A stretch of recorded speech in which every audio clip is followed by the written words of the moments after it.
कहिए, कैसा लगा आपको हमारा उपहार? आम जनों के बीच में आकर आपके प्रेम हिलोरे मारने लगते हैं महादेव।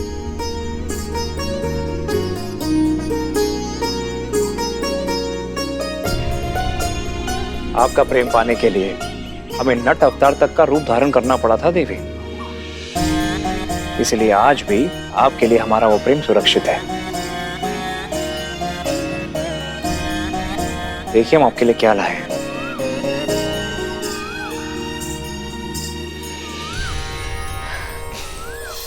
कच्चा आम?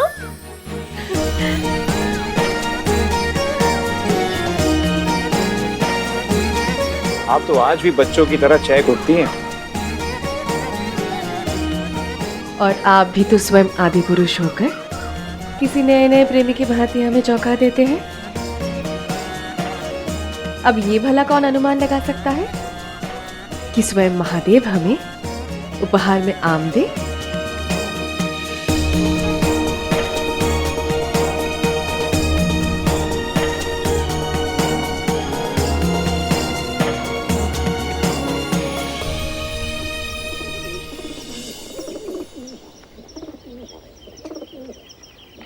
गुरुदेव, हम ओम का उच्चारण क्यों करते हैं? वत्स बालधर, क्योंकि ओम के उच्चारण मात्र से हमारे शरीर की शक्तियां जागृत हो जाती हैं।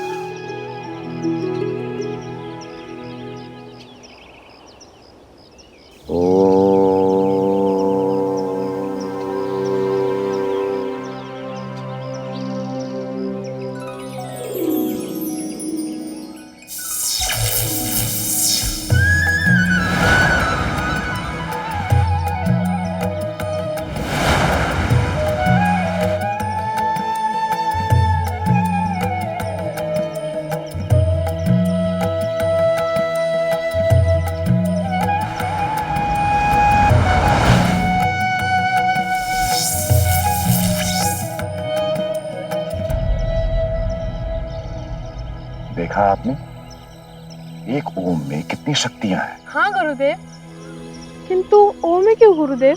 क्योंकि वत्स श्रीधर, ओम जितना सरल है उतना ही प्रभावशाली भी है। तुम सब बिना तालु, बिना दंत, बिना जिह्वा के कौन से अक्षरों का उच्चारण कर सकते हो? करके देखो। क, म, प, र, न, ऊ, स। ज्ञात हो गया गुरुदेव। ओ, उ, म केवल 3 ही अक्षर हैं। सत्य कहा, ये 3 अक्षर ही अंतर्नाद है जो इस ब्रह्मांड के साथ साथ मनुष्य के भीतर पहले से ही विराजमान रहते हैं। इन्हीं 3 अक्षर अ, उ, म से मिलकर ओम बनता है। ये त्रिदेवों की शक्ति का प्रतीक है।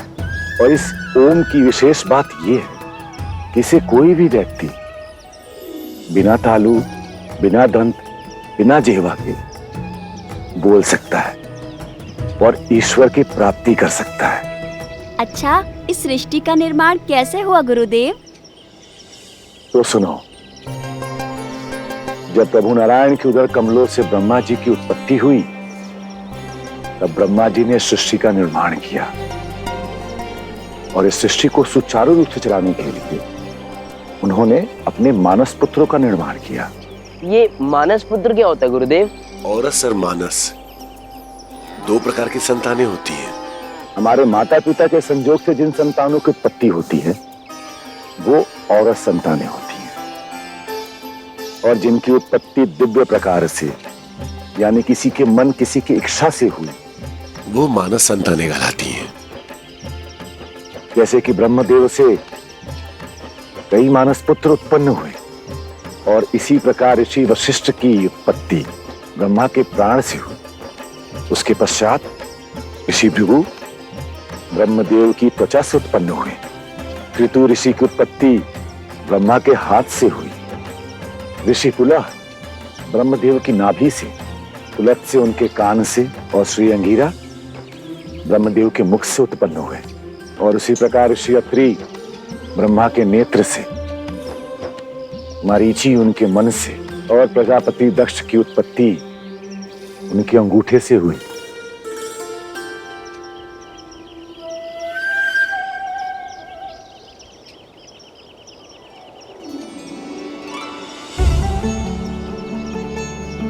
माता, आपको तो पूरी सृष्टि का ज्ञान, फिर आप यहाँ पे कौन सी कथा सुनने आई? पुत्र, मैं कथा सुनने नहीं अपितु बालकों के मन को आनंदित करने आई हूँ। वो कैसे माता? अपने दूध से बनी खीर खिलाकर। खीर? हाँ पुत्र, मेरे दूध से बनी खीर। ऐसी खीर का आनंद आज तक केवल स्वर्ग लोक में ही मिलता रहा है। मैं उस आनंद का स्वाद तुम्हारे शिष्यों को भी करवाना चाहती हूँ। हमारे आश्रम में खीर का प्रतिभोज है। जाओ, तैयारी आरंभ कर दो। खीर? खीर?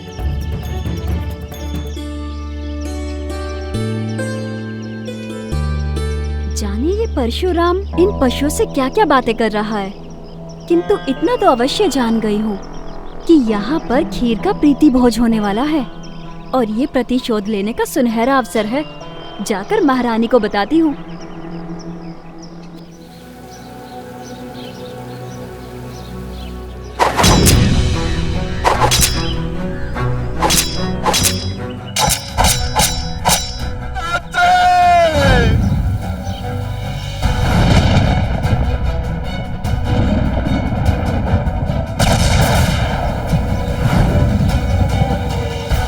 महारानी जी, अब हम पिंडदान की विधि आरंभ करते हैं। सबसे पहले इस जल को इन पिंडों पर अर्पित कीजिए।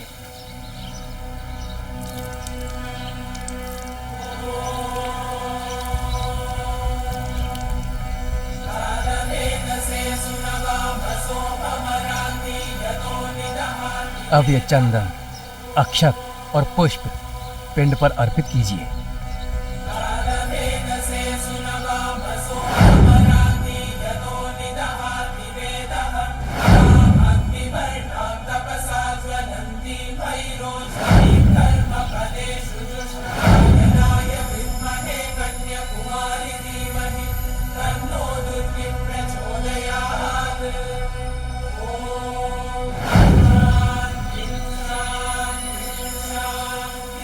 लाइए, अब ये जौ, काले तिल और आटा इन पिंड पर अर्पित कीजिए।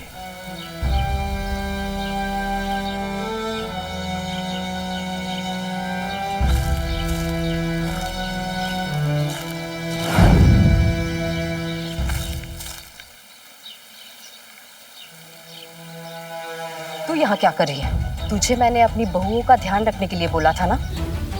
तुझे ज्ञात नहीं क्या? उनकी कोख में हमारी आशाओं की पिंड है।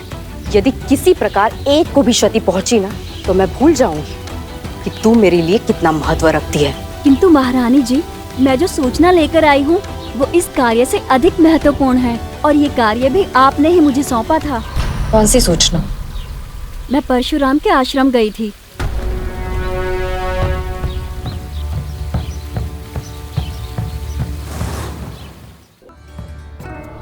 महारानी जी, चलिए, पिंडदान की विधि को बीच में रोकना उचित नहीं है।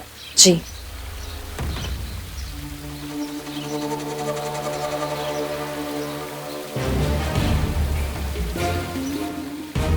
समझ गई ना तुझे क्या करना है? जी महारानी जी, कार्य हो जाएगा।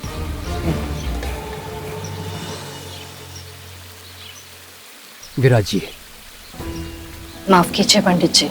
अरे कोई बात नहीं, ये लीजिए।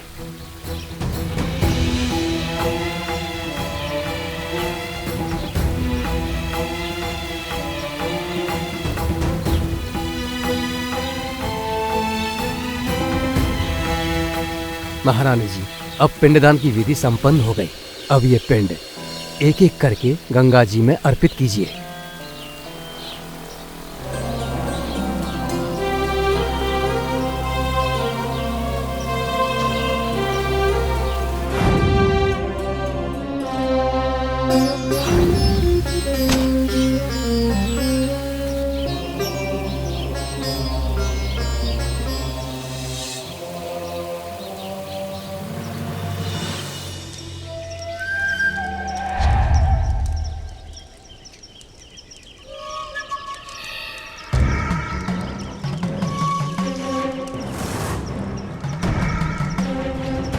हलाहल विष के समान है ये विष।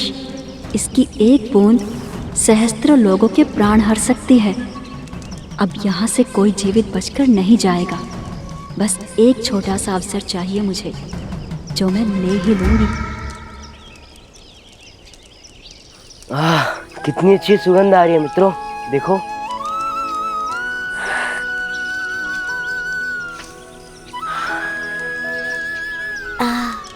मेरे मुंह से तो जल की धारा ही बह रही है। ऐसे क्यों ना हो, भूल गए क्या? माता कामधेनु के दूध से बनी खीर है। मुझसे और प्रतीक्षा नहीं होती है। मेरा मन कर रहा है कि मैं अभी के अभी इस कढ़ाई से खीर खा लूं। अरे रुको रुको रुको रुको जरा। कामधेनु माता की महिमा अपरंपार है। इनका दूध कभी समाप्त नहीं होता। तुम्हें खीर खानी है? चलो मैं देती हूँ खीर। किंतु आप कौन हैं? आप तो हमारे आश्रम की नहीं लगती। क्या आपको हमारे गुरुदेव से मिलना है? कहीं ये परशुराम को ना बुला ले, मैं पकड़ी जा सकती हूँ। अरे नहीं नहीं नहीं, मुझे तुम्हारे गुरुदेव से नहीं मिलना। उनसे तो मैं मिल चुकी थी। हाँ, मिल चुकी? वो हमारे आश्रम में आए थे। उन्होंने ही कहा था कि आज खीर का प्रीति भोज है, तो आके बालकों की सहायता कर दो। अच्छा, तो आप हमारी सहायता करने आई हैं। ये तो बहुत ही अच्छी बात है। लो फिर आप ही संभालो इसे।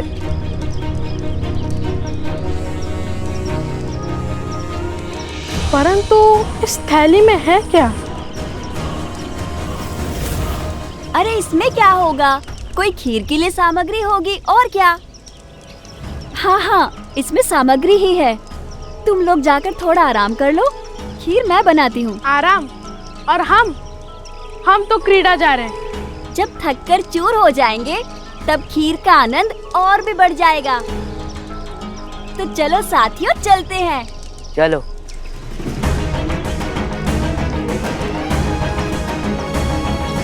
आप जरा जाकर थोड़ा सा दूध ले आएंगे? हाँ, लेके आता हूँ।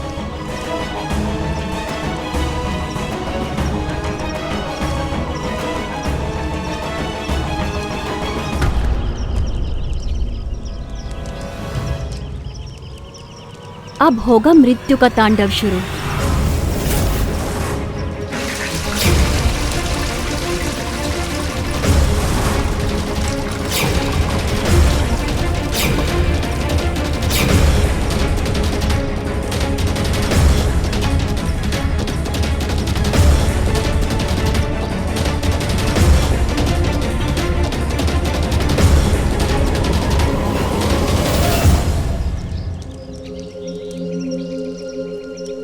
वो साध्वी कहाँ चले गई?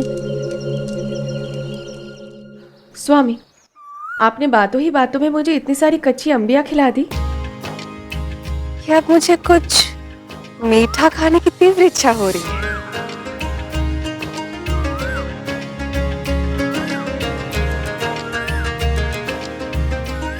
स्वामी, कुछ मीठे का प्रबंध कीजिए ना, जो बहुत मधुर हो।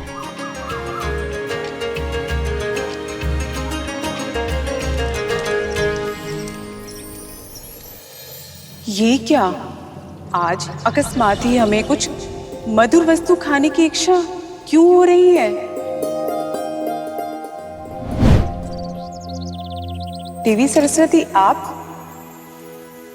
क्या आपको भी मधुर वस्तु खाने की इच्छा हो रही है? हाँ देवी लक्ष्मी, आज मुझे भी कुछ मीठा खाने की तीव्र इच्छा जागी है। ऐसी इच्छा जैसे पूर्व में कभी नहीं हुई। मेरा भी यही संयोग है।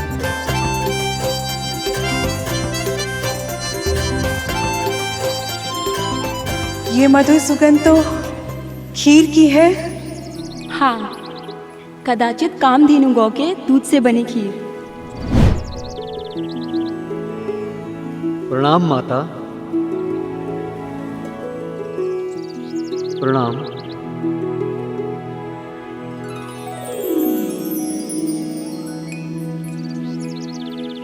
क्या हुआ नंदी? प्रतीत होता है कि आप किसी को ढूंढ रहे हैं। हाँ माता, मैं प्रभु महादेव और माता को ढूंढ रहा हूँ। वो कैलाश पर भी नहीं है, न जाने कहाँ है।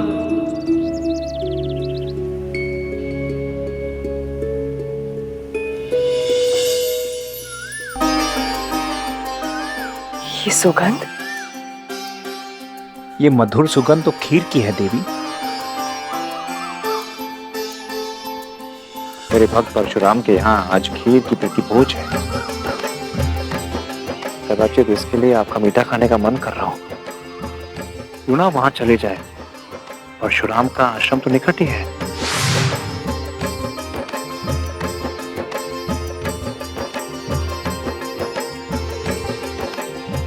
ये इच्छा इनकी नहीं, हमारी भी खीर खाने की तीव्र इच्छा हो रही है।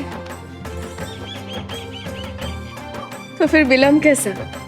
चलिए, सुबह शीघ्र।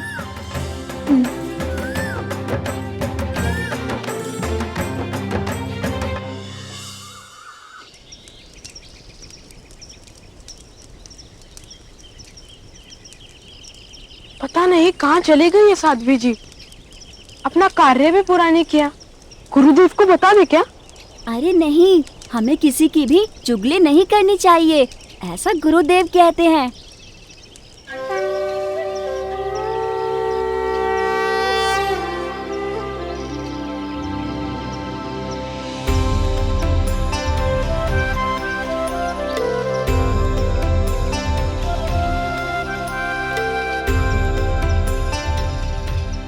भिक्षाम देहि।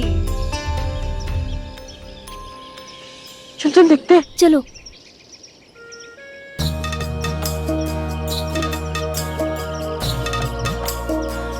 ग्रहण करें माते। धन्यवाद पुत्र, परंतु हम इसे कब बनाएंगे और कब भोजन करेंगे? हाँ पुत्र, हम बहुत भूखे हैं, कुछ भी खाने को तैयार हो तो दे दो पुत्र।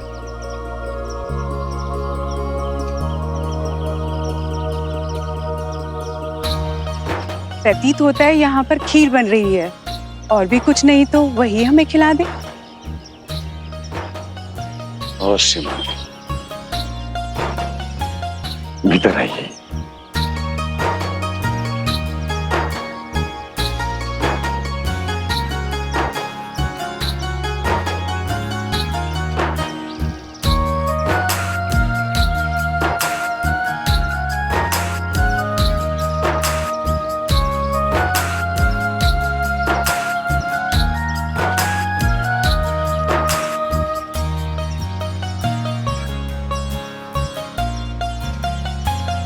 हमें तो लगा था इस खीर का स्वाद पहले हम ही चखेंगे। अरे कोई बात नहीं मित्र, बहुत खीर है, इनके बाद हम ही खाएंगे।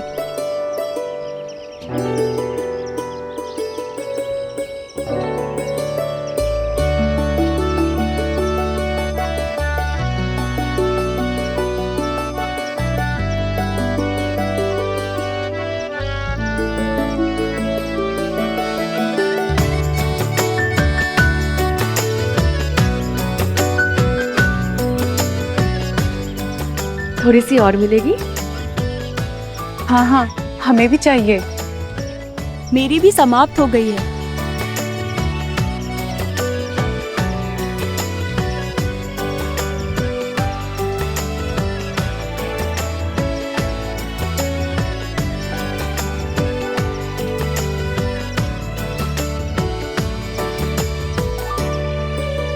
थोड़ी सी और।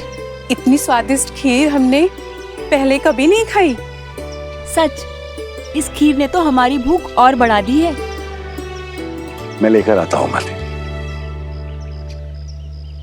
क्या तुम भी वही देख रहे हो बलदर जो मैं देख रहा हूँ? हाँ श्रीधर, मैंने ऐसी जोगन तो प्रथम बार देखी है। ये तो खीर खाए ही जा रही है और रुकने का नाम नहीं ले रही। हाँ, और गुरुदेव भी बार बार दिए जा रहे हैं। उन्हें हमारे बारे में विचार करना चाहिए। हमने चखना तो दूर, खीर सूंघी तक नहीं है। प्रतीत होता है हमारे लिए तो कुछ बचेगा ही नहीं। तो जो भोजन के पात्र में शेष रह जाता है वो भी खा जाएंगे ये। लाओ लाओ।